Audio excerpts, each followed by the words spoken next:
ठाकरेंना थोडंफार सक्सेस अशा ह्यानी मिळालेला आहे की कोर्टाने ओरिजिनल रेकॉर्ड समन केलेला आहे आणि 8 एप्रिलला ते म्हणले आम्ही डिटेलमध्ये ऐकू.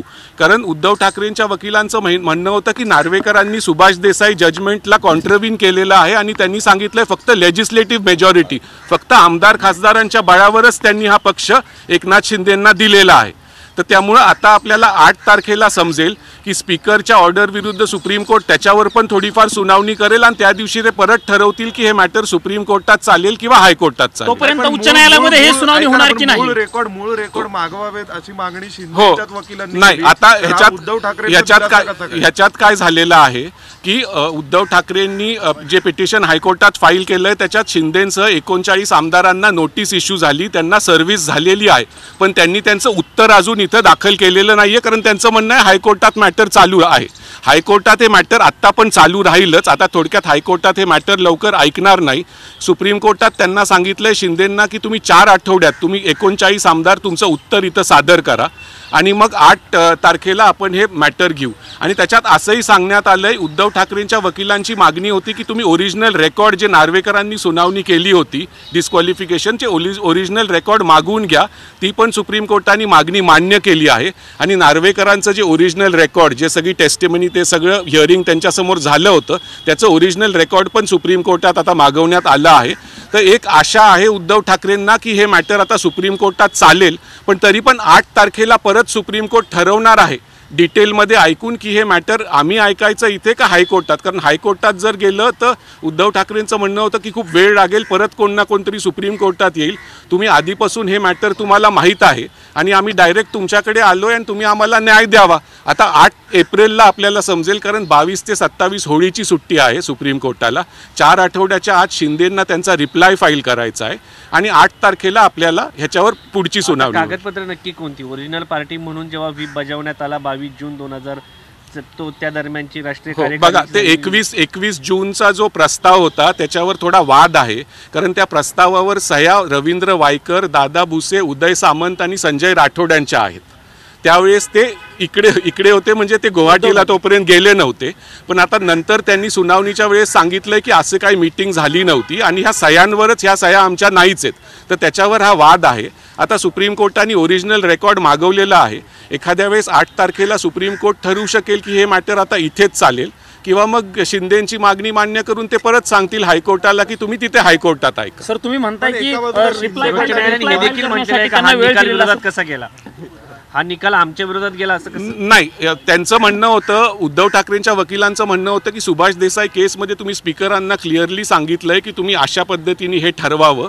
पण साळवेंचं म्हणणं होतं की स्पीकर इज इंडिपेंडेंट आणि त्यांनी ठरवलं आहे त्यांच्या विस्डममध्ये की पार्टी ही एकनाथ शिंदेंची आहे, त्यामुळे दुसरा काही विषय उरत नाही. आणि देवदत्त कामतांचं म्हणणं होतं उद्धव ठाकरेच्या वतीने की राहुल नार्वेकरांनी पुढचे डिटेल काय ऐकलेच नाही, कारण त्यांनी आधीपासूनच ठरवलं होतं की पार्टी ही एकनाथ शिंदेंचीच आहे, त्यामुळे तुम्ही आम्हाला इथं विस्तृतपणे ऐका. तर आता 8 तारखेला चीफ जस्टिसांनी हे परत मॅटर ठेवलेलं आहे आणि शेवटी त्यांनी असंही सांगितलं की मेंटेनेबिलिटी म्हणजे कुठं चालेल, हायकोर्ट किंवा सुप्रीम कोर्ट, ते पण अजून ओपन आहे. 8 एप्रिलला आपल्याला पुढच्या सुनावणीत समजेल. सिब्बलांनी युक्तिवादाची सुरुवातच अशी केली होती की विधानसभेचा कार्यकाळ हा नोव्हेंबरमध्ये संपतो. सिब्बलांचं म्हणणं होतं की विधानसभेचा कार्यकाळ ऑक्टोबर-नोव्हेंबरमध्ये संपत आहे, हायकोर्टात हे मॅटर चाललं तर परत वेळ लागेल, त्यामुळे तुम्ही लवकरात लवकर हे मॅटर डिसाईड करा. कारण तुम्हाला ओरिजिनल मॅटर तुमच्यासमोरच चाललं होतं आणि तुम्हाला हे मॅटर ठीक माहीत आहे व्यवस्थितपणे, तर हे मॅटर इथेच चालावं. आता त्याच्यावर थोडा वाद झाला की कुठे चालेल. साळवेंचं म्हणणं होतं की आम्ही हायकोर्टात पहिलं गेलो आणि त्याच्यानंतर उद्धव ठाकरे सुप्रीम कोर्टात आलेले आहेत. त्यामुळे आता 8 तारखेला परत ह्याच्यावर जर सुप्रीम कोर्टाने मनशा दाखवली आहे डिटेलमध्ये ऐकायचं आणि ओरिजिनल रेकॉर्ड स्पीकरकडून मागून घेतला आहे, तर एखाद्या वेळेस ते निर्णय इथेही घेऊ शकतील सुप्रीम कोर्टात. पण तरी अजून पण असंही होऊ शकतं 8 तारखेला की ते परत हायकोर्टात पाठवतील हे मॅटर. पॅरा 144 वारंवार उल्लेख करण्यात आला, काय नक्की पॅरा 144 आहे? कारण सुप्रीम कोर्टाच्या जजने 2 वेळा त्या मुद्द्याचा उल्लेख केला सगळ्या सुनावणीत. नाही, पॅरा 144 जे सुप्रीम कोर्टाचं सुभाष देसाईचं जजमेंट होतं त्याच्यात सुप्रीम कोर्टाने सांगितलं होतं नार्वेकरांना की तुम्ही ह्या पद्धतीने हे ठरवू शकता, पण त्याच्यात असंही म्हटलं होतं की तुम्ही तुमच्या सद्विवेक बुद्धीने हे ठरवा. इलेक्शन कमिशननी जरी काही ठरवलं असलं तर सिंघवी आणि सिब्बलांचं म्हणणं होतं की सुभाष देसाई जजमेंटला ह्यांनी नीट फॉलो नाही केलेलं आणि साळवेंचं म्हणणं होतं, रोहतगींचं म्हणणं होतं की असं काही नाही आहे, नार्वेकरांनी त्यांच्या पद्धतीने हे ठरवलेलं आहे आणि आम्ही पहिलं हायकोर्टात गेलो तर हायकोर्टात मेजर हे होतं की हायकोर्टात जर मॅटर राहिलं तर त्याला जास्त वेळ लागेल आणि सुप्रीम कोर्टाने लवकर निर्णय दिला कारण आत्ता ऑक्टोबरला कार्यकाळ संपतोय, त्याच्यानंतर ह्याचं काय व्हॅलिडिटी तशी राहत नाही. त्यामुळं प्रयत्न तो दोघांचा होता की एकाची प्रयत्न होता की हायकोर्टात चालावं, एकाचा सुप्रीम कोर्टात. आता सुप्रीम कोर्टाने सांगितलं की आम्ही 8 तारखेला परत ऐकू.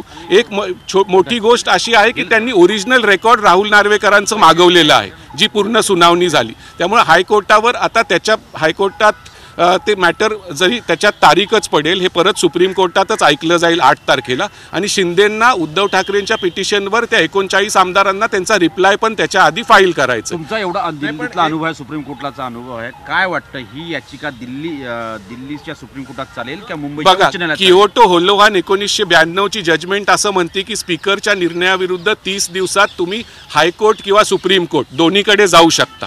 आता त्याच्यावर त्या मेंटेनेबिलिटीचा इश्यू आहे, त्यामुळं आता 8 तारखेला आपल्याला त्याच्यावर पण कोर्ट भाष्य करेल की हे मॅटर कुठे चालायला पाहिजे.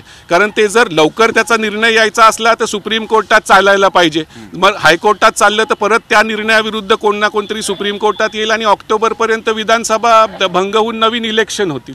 नाही, पण एक जो युक्तिवाद केला गेला होता शिंदे गटाच्या वतीने की मूळ कागदपत्रात फ्रॉड आणि फॉर्जरी केली आहे ठाकरे गटाने, तर त्यावरून नंतर मूळ कागदपत्र मागवली गेली आहेत. हा मूळ कागदपत्र त्याच्यामुळे ओरिजिनल रेकॉर्ड जे नार्वेकरांसमोर सुनावणी झाली ते ओरिजिनल रेकॉर्डच पूर्णपणे मागवलं गेलेलं आहे आणि त्याच्यात परत आर्ग्युमेंट्स होतील 8 तारखेला. तरी सिंघवी आणि सिब्बलांचं म्हणणं होतं की ते मूळ रेकॉर्ड मागवावं तुम्ही आणि त्याच्या इथेच तुम्ही जो काय आहे तो निर्णय घ्या. आता तो निर्णय घ्यायला थोडा वेळ पण लागू शकतो. तरी आता एकदम डिटेल सुनावणी 8 तारखेला होणार नाहीये, त्याच्यात पण एक शॉर्ट सुनावणीच होईल आणि एवढंच ठरवलं जाईल की नार्वेकरांनी निर्णय बरोबर दिला आहे का नाही आणि जर दिला नसला तर सुप्रीम कोर्ट त्याच्यावर काहीतरी भाष्य करेल. पण मेन मला वाटतं 8 तारखेला परत हेच ठरवलं जाईल की हे मॅटर हायकोर्टात चालेल किंवा सुप्रीम कोर्टात चालेल. थँक्यू या.